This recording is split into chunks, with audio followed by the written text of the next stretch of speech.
Сайн байцгаана уу? Манай дараагийн дугаар ороход бэлэн болсон байна. Энэ удаагийнхаа дугаараар та бүхэндээ сэрэмжлүүлэг болгох үүднээс нэгэн маш харамсалтай яригийн тухай ярьж өгөхөөр бэлдсэн байгаа. За ингээд шууд бичлэгээ эхэлцгээе.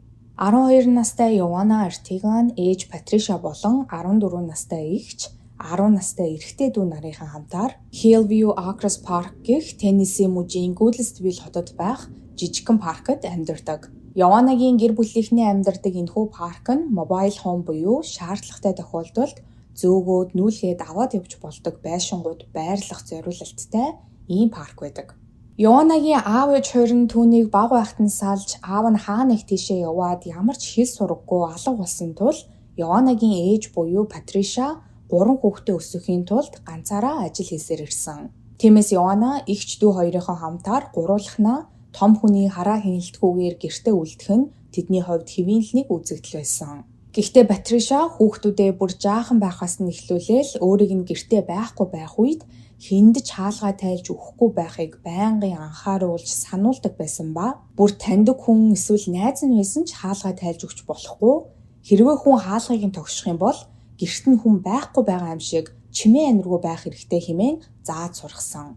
Патриша ингэж хүүхдүүддээ чимээ гаргахгүй, шуугилдахгүй байхыг дахин сануулдаг байсан ч цаана учиртай. Учир нь Патришагийн хүүхдүүдтэйгээ хамт амьдардаг энэхүү mobile home нь маш нэмхэн хантай байдаг тул хаалганых нь гаднаас чагнахад л гэр дотор нь болж байгаа бүх зүйлс маш чанга тод сонсогддог.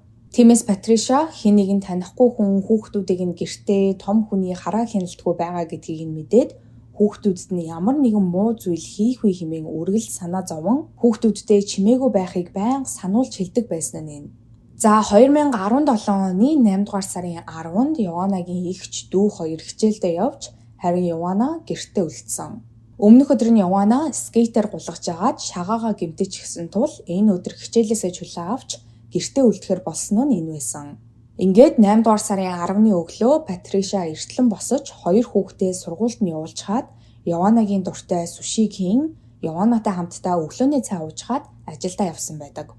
Патриша ажилдаа явахынхаа өмнө Йоаннаг өрөөндөө ороод өөрийг нь гэртээ эртэл гэрээсээ гаралгүй чимээ шууган гаргаж эргэн тойронд нь байдаг хуршүүдийнхээ анхаарлыг татахгүй байхыг сануулсаар гэрээсээ гараад явсан. Ингээд Патриша ч ажил дээрээ ирж энэ өдөр бусад өдрүүдийн л адилаар хэвийн өнгөрчээсэн. Гэтэл өдрийн 4 цаг 15 минутанд Патришагийн утсанд Йоаннагаас ээж хэн нэгэн хаалга тогшоод байна хэмээн мессеж ирдэг. Үүнээс 4 минутын дараа 4 цаг 19 минутанд дахин Йоанна ээж рүүгээ саяны хаалга тогшсон хүн зүлэг тэгшлээд байдаг залуу байх шиг байсан хэмээн зурвас бичсэн. Гэхдээ энэ үед Патриша ажил дээрээ завгүй байсан тул утсаа шалгахгүй явсаар оройны 6 цагт ажлаа тарахдаа л Йоаннагийн мессежийг олж уншсан. Охиныхоо мессежийг уншсныхаа дараа Патриша хариуд нь "Тийм үү, ямар ч байсан чимээ битгий гаргаарай" хэмээн хариу бичижгээд Йоаннагийн эгч эрэгтэй дүү хоёрыг сургуулиас нь авахаар ажлаасаа гараад явсан. Ингээд Патриша хоёр хүүхдээ сургуулиас нь авчгаад гэртээ ирэх үед том охин нь өрөөндөө орохоор цааш явсан. Йоанна эгчтэйгээ хамт нэг өрөөнд амьдардаг байсан ба том охин нь өрөөндөө орсон дээрээ ээж Йоаннад ямар нэгэн зүйл болсон бололтой хэмээн өрөөнийхөө үүднээс ойрлсон байдаг. За энэ үед нь Патриша сандран охтуудынхаа өрөөнд гүйж орж ирэх үед Йоанна газар овоолсон хувцснууд дээр доошоо харсан байдалтай хэвтжсэн. Йоаннагийн өмд болон дотор хувцас нь өвдгөө хүртэл шувтарсан. Түүний өөрийнх нь шар өнгийн каратагийн бүсийг хоолоогоор нь 2 давхарлан ороогоод шилэн үзүүн дээр нь зангидчихсан. Мөн ам болон чихнээс нь цус гарсан байдалтай ямар ч ухаангүй хэвтжсэн. За ийм аимшигтай дүр зураглалыг олж харсан Патриша охиныхоо хүзүүг ороосон байсан бүсийг тайлан авч охиндоо анхны тусламж үзүүлэхээр оролдож байх үеэр Йоаннагийн эгч 911 руу дуудлага өгч болсон бүх зүйлсийг тайлбарлан тусламж дуудснаар шуурхай албаныхан Патришагийн гэрт ирсэн. Түргэн тусламжийнхан болон цагдаагийн ажилтнуудыг ирэх үед 12 настай Йоанна охин харамсалтай найл хэдийн амьсгал хураасан байдалтай олдсон.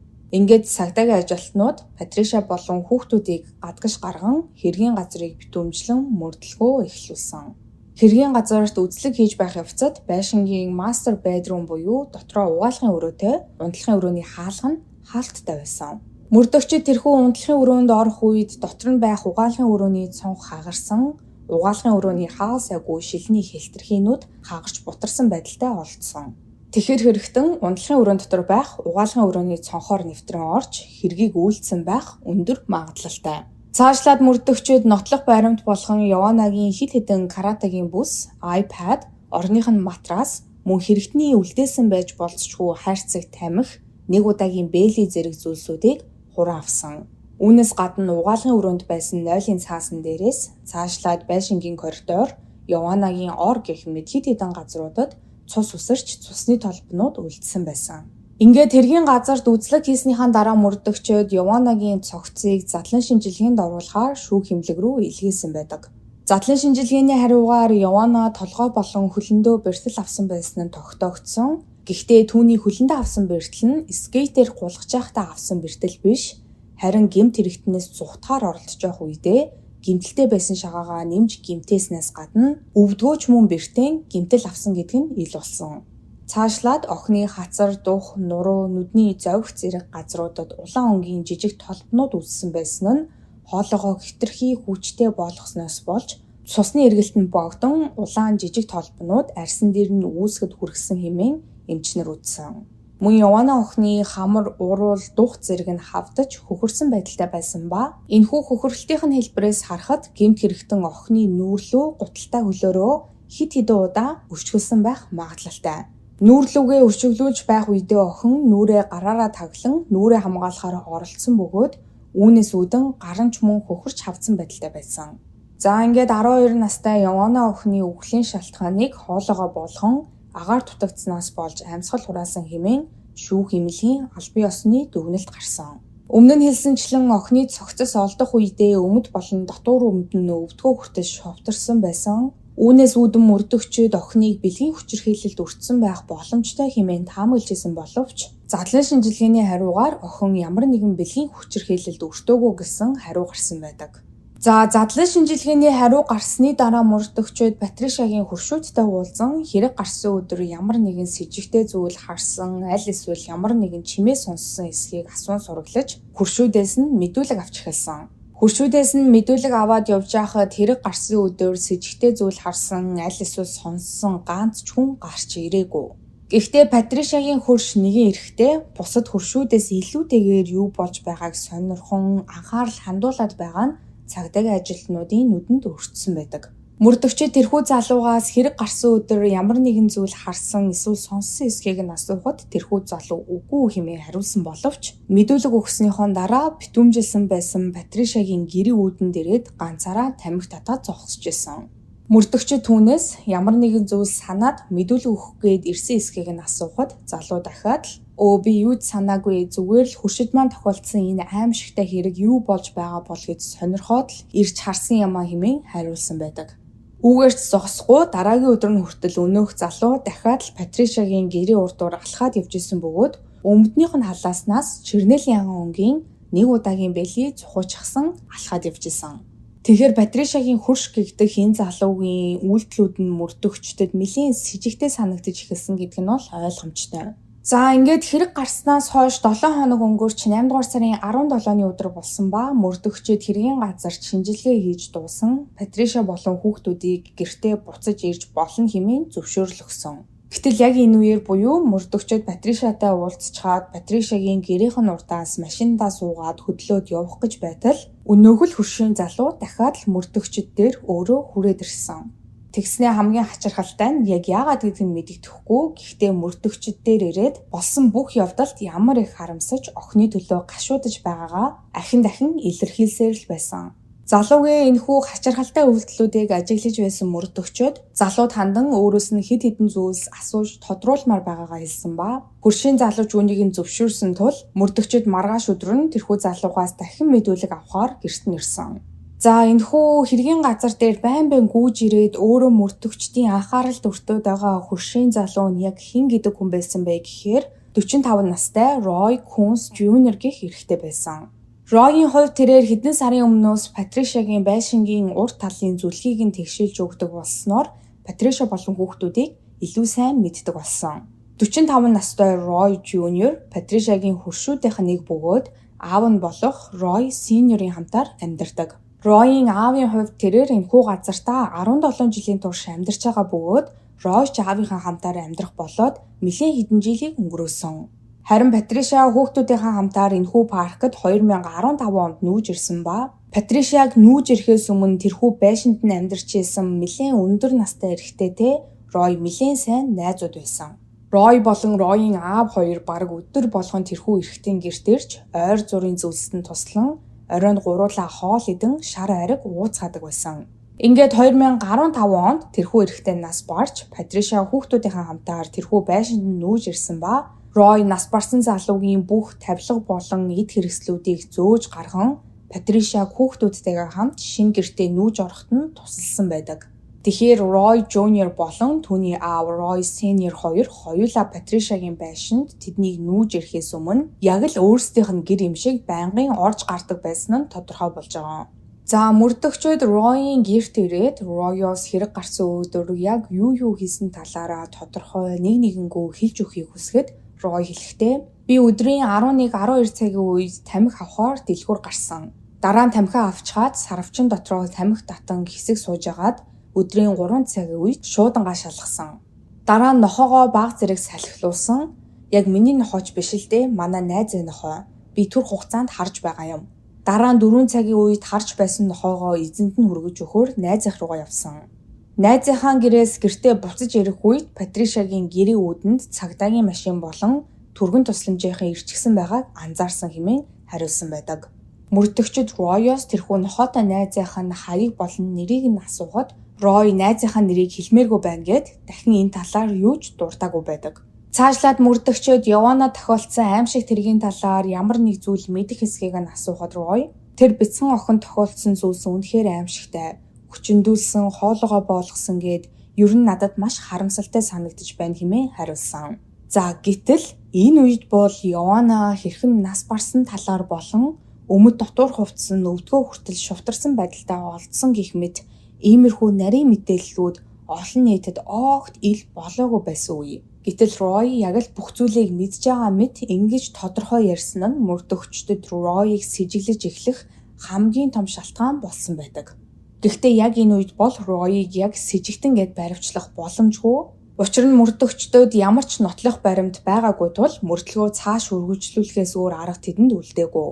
За ингээд мөрдөгчид Hellview Acres Park-ийн ойр хавьд амьдардаг хүмүүстэй уулзсан тэднээс мэдүүлэг авч мөрдлөгөө үргэлжлүүлсээр л байсан.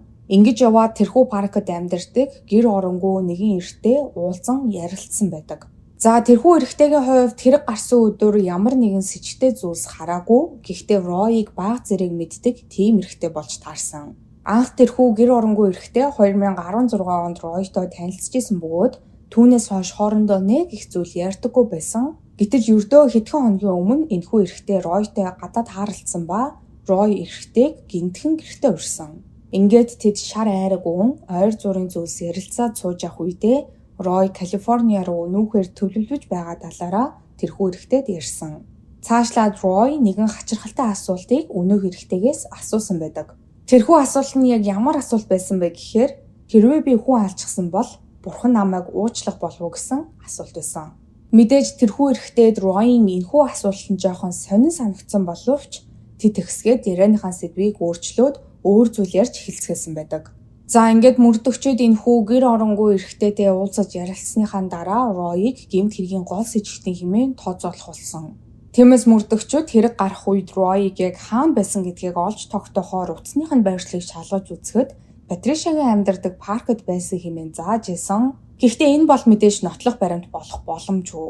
Учир нь Рой өөрөө бас тэрхүү паркт амьдардаг тул байршил нь тэнд зааж байх нь бол мэдээж хэвээ үзэгдэл. Ингээд мөрдөгчид илүү баттай нотлох баримт олохын тулд хэргийн газар дээрээс болон Явана охины биеийн дээрээс олдсон ДНХ-г Ройн ДНХ-тэй харьцуулж үзэхэд 99.9% таарсан байдаг. Ройн ДНХ Явана охины нүүр, хүзүү, гар, хөл гээд бүхэл биеийн дээрээс нь олдсон ба цаашлаад гэмт хэрэгтний гаднаас хүчээр нэвтэрсэн газар гээгдэх угаалгын өрөөний цонхон дээрээс ч мөн олдсон. Ингээд 2017 оны 9-р сард Рой Junior 12 настай Явана Артиго охины үхэлд гин буруутай байж болцшгүй хэмээн гол сэжигтнээр баривчлагдан хоригдсон. За тэгэхээр хэрэг гарсан өдөр яг юу болсон бэ? Рой өөрөө эцсийн хүртэл хэрэгээ хүлээгээгүй тул яг хэрэг гарах үед Патришагийн гэрт охин Йоаннад нь яг ямар аимшигтай зүйлс тохиолдсныг 100% баттай мэдэх боломжгүй. Гэхдээ шинжээчид нотлох баримтууд болон Йоаннагийн задлан шинжилгээний хариун дээр үндэслэн хэрэг гарсан өдөр хэргийн газар дээр яг юу болсон гэдгийг иймэрхүү байдлаар тайлбарласан байдаг. 2017 оны 8 дугаар сарын 10-ны өглөө Рой Патришагийн 2 хүүхэд нь сургууль руу явах гээд сургуулийн автобусаа хүлээгээ зогсож байгааг харсан. Өглөө болгон сургуульдаа хамт явцгаадаг Патришагийн 3 хүүхдийн 2 нь л сургуульдаа явж байгааг харсан Рой Йоаннаг энэ өдөр сургуульдаа явахгүй юм байна гэдгийг нь олж мэдсэн. Үүний дараа Патриша ажилдаа явахаар гэрээсээ гарсан ба үүнийг нь ч мөн Рой хараад зогсож исэн. Энэ нь Йоаннаг гэртээ ганцаараа үлдсэн байж магадгүй хэмээн таамаглаж байсан Ройын таамгийг улам илүү баттай болгож өгсөн байгаа. Ингээд 4 цагийн үед Рой Патришагийн гэрийн урд очин хаалгыг нь тогтсон бөгөөд Йоаннаг өөрт нь хаалгаа нээж өгнө гэж бодсон. Учир нь Рой Патришагийн байшингийн урд талынхан зүлгийг тэгшилдэг тул Йоанна Ройыг баг зэрэг мэддэг. Гэтэл Ройын төлөвлөж байсны эсрэгээр Йоанна Ройд хаалгаа тайлж өгөөгүйгээс гадна ээж рүүгээ зурвас бичсэн. Гэхдээ энэ нь Ройыг зогсоогоогүй. Рой Патришагийн унтдаг унтлагын өрөөний дотор байх угаалгын өрөөний цонхыг хаглан дотгош нэвтрэн орсон. Рой анхнаасаа Йоаннад бэлгийн хүчирхийлэл үйлдэхээр гэрт нь нэвтрэн орсон бөгөөд Йоаннад хүнийг эсэргүүцэн зүхтахаар оролдсон боловч шагаагаа гэмтээчихсэн 12 настай бяцхан охинд нас бие төрсэн эрэгтэй хүний өдөөс тэмцэх хангалттай хүч байгаагүй гэдг нь ойлгомжтой. Гэхдээ хөөрхөн охин байдаг бүх чадлаараа Ройын урдаас тэмцэж гэр дотроо Ройоос зүхтахаар оролдож байсан тул Рой охиныг байрч аван өрөөнд нь оруулаад өөрийнх нь каратегийн шар бүсээр хоолойг нь бон амь насыг нь хөнөөсөн. Үүнийхээ дараа Рой охиныг хүчирхийлэхээр өмд болон дотор хувцсыг нь тайлсан. Гэхдээ өмнө нь хэлсэнчлэн Рой Патришаг гэртээ удахгүй буцаад ирэхгүй гэж айсан уу яасан ямар ч байсан задлан шинжилгээний хариугаар охин бэлгийн хүчирхийлэлд өртөөгүй хэмээн тогтоогдсон байдаг. Охины амь насыг хөнөөснийхөө дараа Рой буцаад орж ирсэн сонхороо үсрэн гарч хэргийн газар дээрээс зугтсан. За ингээд 2019 оны 7 дугаар сард буюу 12 настай Йоанна охин амь насаа алдснаас 2 жилийн дараа 42 настай Рой Кун Жуниорын шүүх хурал албан ёсоор эхэлсэн. Ройын хувьд тэрээр эцэг хүртэл хэргийг хүлээгээгүй гэвч прокурорын талаас Ройын эсрэг маш олон хөдөлшгүй нотлох баримтуудыг шүүх хурлын үеэр дэлгэн харуулсан байдаг. Энэхүү хөдөлшгүй нотлох баримтуудын нэг нь бол мэдээж Йоанна охин өөрийн биеэр ээж рүүгээ амь насаа алдахаасаа хэдхэн минутын өмнө хэн нэгэн гэрийнх нь үдэнд ирчгээд хаалгыг нь тогшоод байгаа талаар болон тэрхүү хүн нь гэрийнх нь урд талын зүлгийг тэгшилдэг залуу байгаа талаар ээж рүүгээ битсэн мессежүүд байсан. Цаашлаад Йоанна охины биеийн дээрээс болон хэргийн газар дээрээс олдсон ДНА Ройын ДНА-тэй 99.9%-аар таарч байсан нь Ройыг энэхүү хэргийн гэмт хэрэгтэн гэдгийг батлах хамгийн том нотлох баримт болж чадсан. Ингээд шүүх хурлын дараа шүүгчид 4 цаг хуралдсаны эцэст 42 настай Рой Кун Жуниорыг 12 настай Йоанна Артигагийн үхэлд гин буруутай хэмээн үзэж 1-р зэргийн хүү амны гэмт хэрэг болон насан туршаагүй хүүхдэд бэлгийн хүчирхийлэл үзүүлэхээр завдсан гэх хэрэгээр 25 жилийн дараа давж заалдах хэрэгтэйгээр насаар нь хорих ялаар шийтгсэн байдаг. За өнөөдрийн та бүхэндээ ярьж өгөхөөр бэлдсэн хэрэг нэг юм. Хорвоо дэлхий дээр ямар аимшигтай хүмүүс амьдардаг. За цаашлаад бүр энэхүү хүмүүс бидний эргэн тойронд хүртэл амьдарч явах боломжтой гэдгийг харуулсан ийм хэрэг байлаа. Та бүхэн маань бас энэ хэргийн талаар юу гэж бодож ийн өөрийн хувийн бодлоо доор сэтгэл хэсэгт үлдээж бусадтайгаа мөн хуваалцаарай. Өнөөдрийн та бүхэндээ хүрэхээр бэлдсэн бичлэг маань энэ түрээ дуусж байна. Миний оруулдаг бичлэгнүүд таалагддаг болвол лайка дараарай, сабскрайба дараарай. Хажууд нь байгаа хонхон дээр дарах юм бол намайг шинэ бичлэг хийх болгонд та бүхэнд мэдээлэл очих болно шүү. Ингээд дараагийн 7 хоногийн мегмар гарагт шинэ дугаараар уулзлаа. Түр баяртай.